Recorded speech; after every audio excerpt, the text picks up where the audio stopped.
most of us that speak up here, we tend to struggle sometimes finding the most appropriate talk or things to pass. So I have found over the years the best way to do that is to sit and go deep within into your meditation and allow Spirit to step in, because who could say it better than them, right?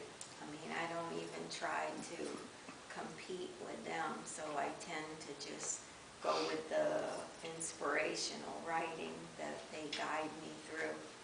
So on that, oh my God, I don't believe it. Everybody turn around.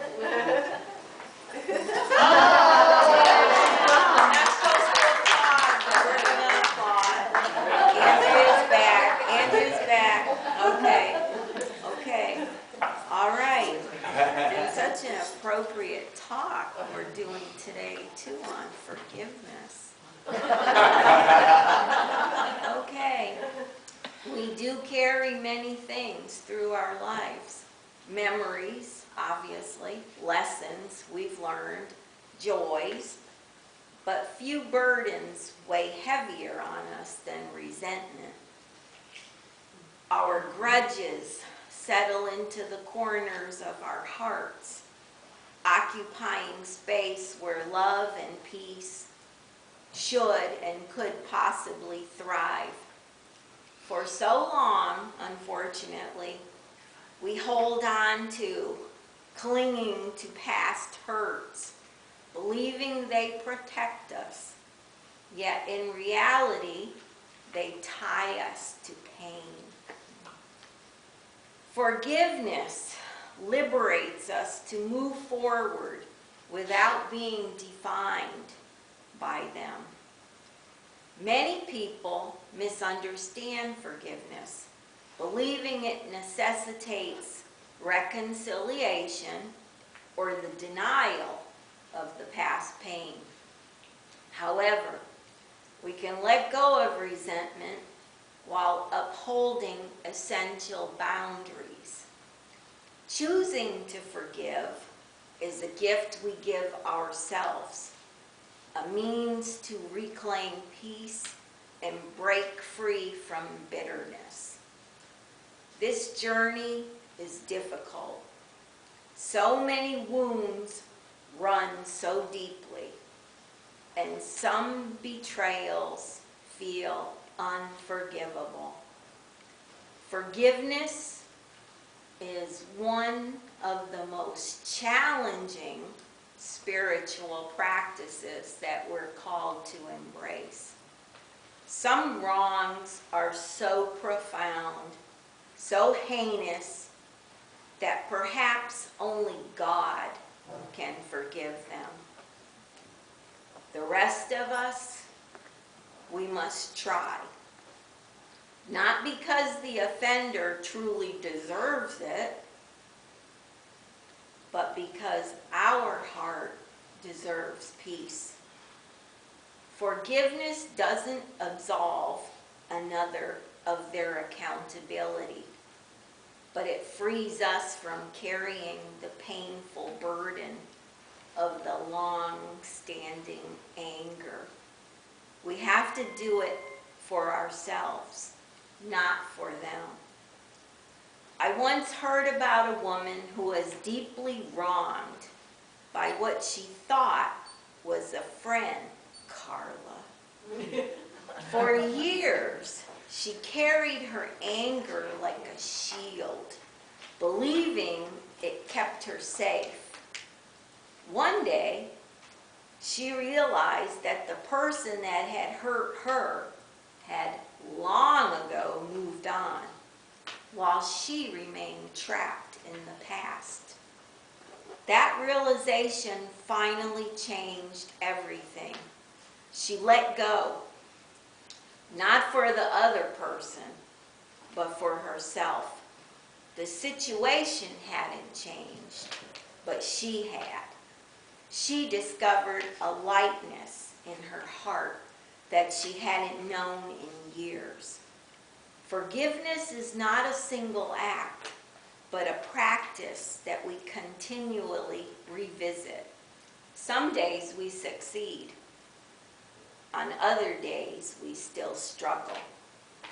However, each effort brings us closer to that release, that freedom that we deserve. There's an old Alan Parsons Project song, Old and Wise, and that's always resonated with me, particularly because of its message about perspective and letting go. As time passes, we realize that bitter words mean little. Silly arguments that create rifts between family and friends somehow lose their significance and weight over the years. So why wait until the final curtain falls to forgive? Life as we know is way, way too short to hold on to that bitterness.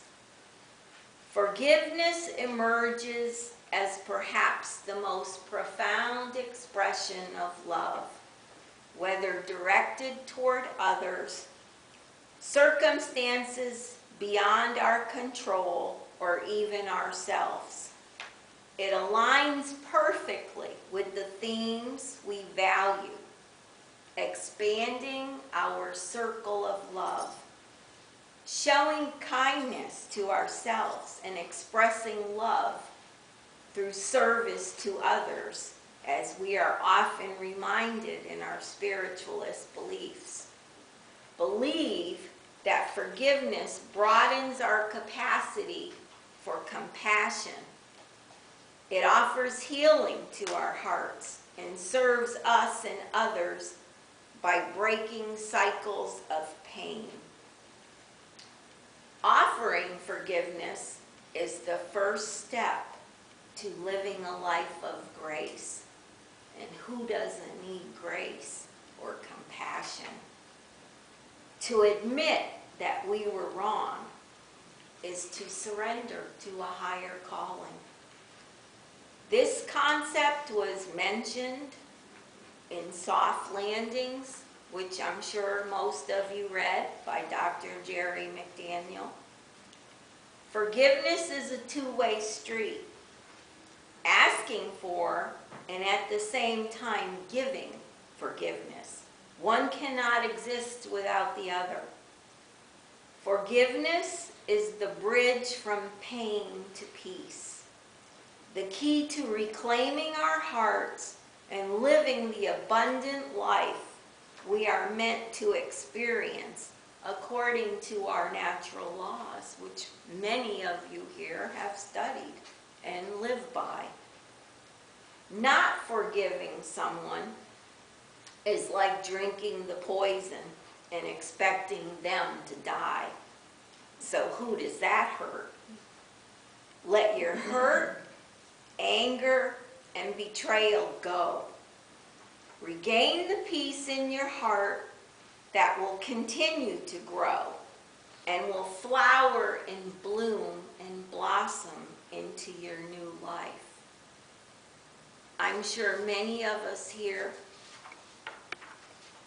could stand and testify to some type of betrayal, major betrayal at times, and hurt in our own lives that we've experienced, however many years ago. But can you honestly say that you have let that go, that you have released that pain from your heart that you carry along with you, like you're dragging a ball and chain along with you throughout your life, all your other encounters with others? It closes your heart. It hardens your heart. It doesn't make you a compassionate person. It keeps a part of your heart closed to any growth or love that you're able to receive from others who mean you no ill will. So I know it's often a difficult concept to live by, but as I mentioned here, according to our spiritualist values, we must lead with an open heart, Spirit tells us always, and do unto others, our brothers and sisters. These are the lessons we learn along our way, and hopefully cause us to be warm, compassionate, open, forgiving, and people with grace to others that we encounter. So I'd like to close with that, and this is directly from Spirit. So they wish you well, and amen to you and your family. And please remember to forgive and open your heart just a little bit, just enough to let others in. That can help heal you as well. I leave that with you. Amen.